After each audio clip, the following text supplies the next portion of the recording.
اچھا جی، جہاد کا مطلب کیا ہے؟ اپنی طاقت، جان، مال کو صرف اللہ کی بات کو بلند کرنے کے لیے لگانا، اسے جہاد کہتے ہیں۔ ذاتی کوئی غرض نہ ہو، صرف اعلاء کلمت اللہ کہ اللہ کا بول بلند ہو جائے۔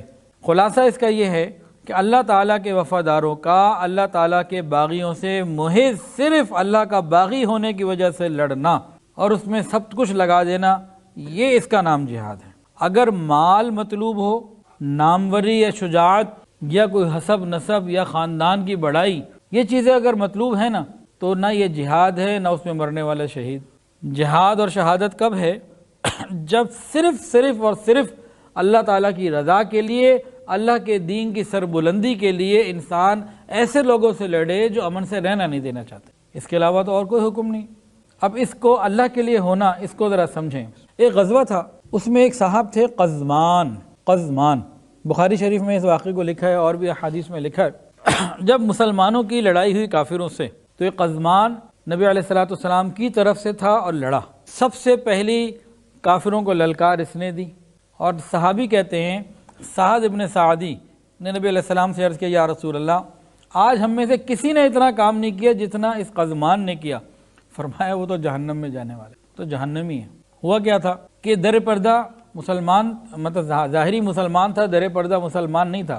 یہ لڑا تو صحیح، اور جب یہ لڑا تو اس نے یہ کہہ کے کہا اپنے قبیلے والوں کو، اپنے حسب نسب کی خاطر لڑو، اس کو بلند کرنے کے لیے، اس کی حفاظت کے لیے لڑو، اللہ کا تو ذکر ہی کوئی نہیں۔ جب یہ زخموں سے چور ہو گیا، بہت بری حالت ہو گئی، ایک صحابی نے دیکھا تو انہوں نے کہا کہ تمہیں شہادت مبارک ہو، اے قزمان تجھے شہادت مبارک۔ یہ دیکھ چکا ہے کہ میری موت کا وقت قریب ہے، جگہ جگہ زخم لگے ہیں، صبح سے لڑ رہا تھا۔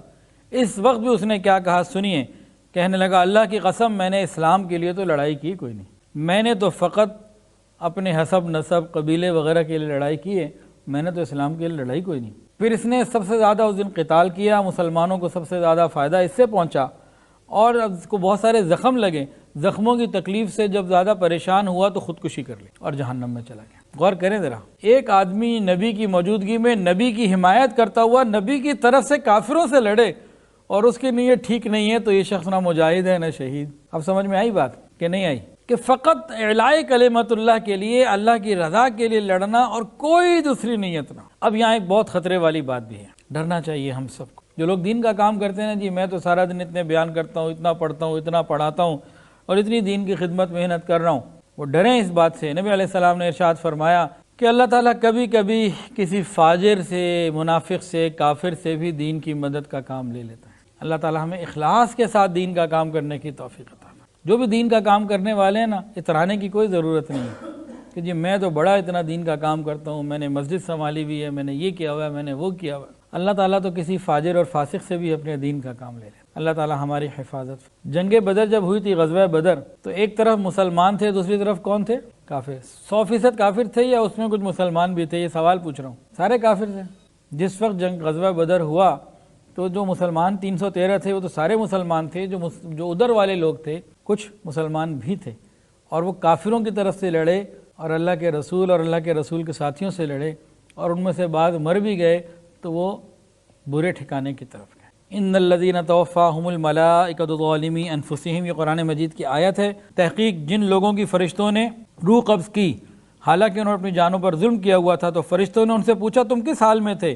ان ظالموں نے کہا ہم سرزمین کفر میں یعنی مکہ مکرمہ میں مغلوب تھے، مجبور تھے، اور ان کے ساتھ ہم کافروں کے ساتھ آ گئے تھے۔ فرشتوں نے کہا کہ اللہ کی زمین وسیع نہ تھی کہ وطن چھوڑ کر چلے جاتے؟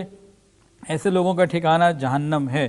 صحیح بخاری میں موجود ہے کہ کچھ مسلمان جنگ بدر میں مشرکین مکہ کی تعداد بڑھانے کے لیے اہل مکہ کے ساتھ رسول اللہ صلی اللہ علیہ وسلم کی لڑائی میں نکلے، کے لیے لڑنے نکلے۔ تو مجاہد تو وہی ہے، شہید تو وہی ہے جو صرف اللہ کے لیے ہو، درمیان میں کوئی دوسری بات نہیں۔ شریعت کے جو کل احکام ہیں نا، وہاں دو ہی چیزیں ہیں، فَمِنْكُمْ كَافِرٌ وَمِنْكُمْ مُؤْمِنٌ، بس۔ تمام مومن ایک قوم، تمام کافر ایک قوم۔ اسی تعلق کی وجہ سے صہیب رضی اللہ عنہ روم سے تھے، حضرت بلال حبشہ سے تھے، حضرت سلمان فارس سے تھے، لیکن وہ مسلمان کہلائے، ایک قوم کہلائے۔ اور ادھر سے ابو جہل، عتبہ، شیبہ، ابو لہب، قریش کے اور اتنے قریبی خاندان کے بھی لوگ، وہ دوسری قوم کہلائے۔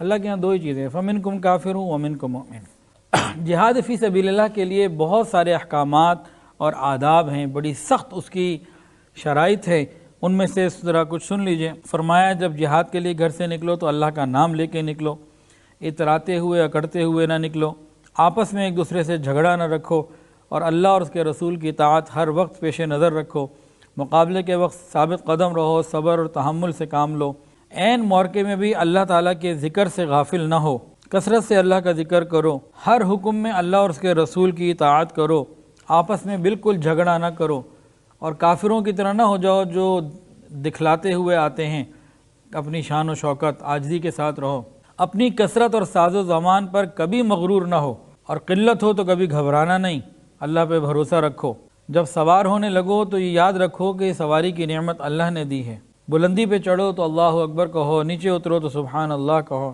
اگر اللہ محض اپنے فضل و کرم سے فتح نصیب فرمائے تو اللہ کا شکر ادا کرو، اور فتح کے بعد یہ نہ کہو کہ ہم نے فتح کیا ہے، اللہ کی طرف منسوب کرو۔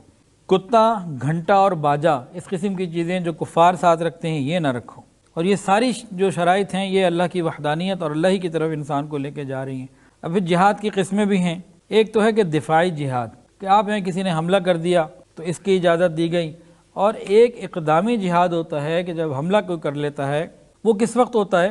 یہ جو دوسری قسم ہے نا اقدامی جہاد، یہ اس وقت ہے کہ جب کفر کی قوت سے اسلام کی آزادی کو خطرہ ہو، تو ایسی حالت میں اسلام اپنے پیرووں، اپنے ماننے والوں کو حکم دیتا ہے کہ تم اب جارحانہ حملہ کر سکتے ہو، کہ جب دشمنوں کی طرف سے ایسا خطرہ ہو، خطرہ نہ ہو تو پھر کوئی مسئلے کی بات نہیں ہوتی۔